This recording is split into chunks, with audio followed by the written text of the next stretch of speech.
frustrated by instances of bullying, disappointed by troubled friendships, anxious about relationships and sex, confused by messages they were hearing in the media, overwhelmed by challenges at home, and isolated because they felt that they had no one to talk with about any of these issues.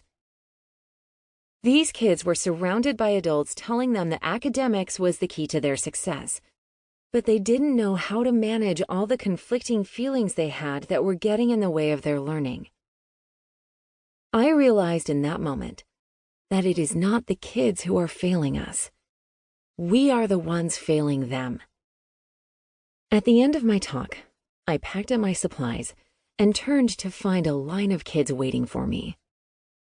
These kids were dying to talk about their feelings with someone, anyone who would listen without judgment. One shared with me that he was drowning under the pressure his parents placed on him to achieve academically. He was so stressed he couldn't think straight and couldn't wait to be old enough to leave home.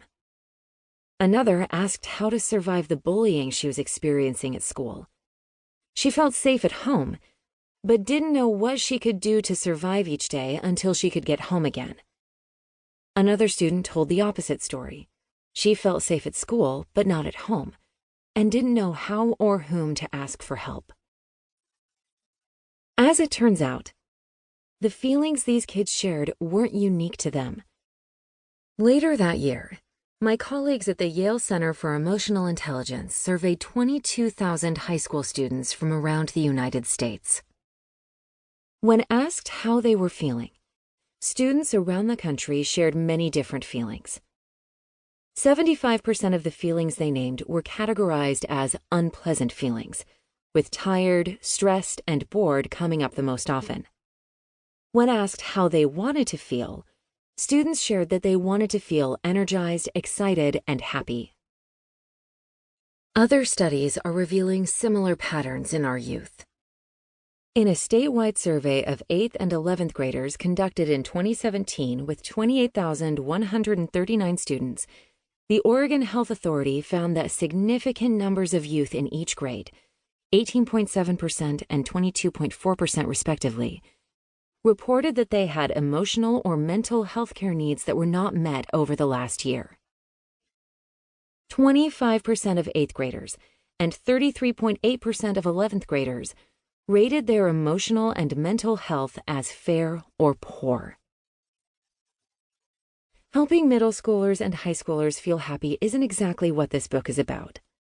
But there's a connection between how we feel and how we act. Kids who feel happy, excited, energized, respected, loved, safe, and like they matter probably aren't going to break car windows, isolate themselves when times get tough, or fall apart in the face of a challenge. Instead, these kids are more likely than their peers to have the skills they need to build relationships with others, to be more engaged learners and higher achievers, to thrive in the face of hardship, and to have greater compassion. Before going any further, let's talk for a moment about compassion. Compassion means having empathy, the ability to think about other people's feelings. But that's not all. Compassion means wanting and actively trying to make other people's lives better, which is what most parents want for and aim to do for their children. Helping children to be more compassionate does not necessarily mean teaching them to put themselves aside and put others first. It has to include teaching them the skills they need to manage their own well-being. After all, it's hard to think about someone else's feelings when you're struggling to manage your own. Taking children's feelings seriously during early childhood. Teaching compassion and related skills like self-awareness, empathy, and resilience begins early and comes from feelings of trust. When children are young, they turn to the adults in their lives for everything. They crave attention from their parents and caregivers and thrive when they receive it. When young children trust the adults in their lives, they want to learn from them and they want to be like them. How many parents would say the same of their teenagers? Maybe a few, but most parents of adolescents agree that they wish their teens would spend more time talking with them, more time listening to them.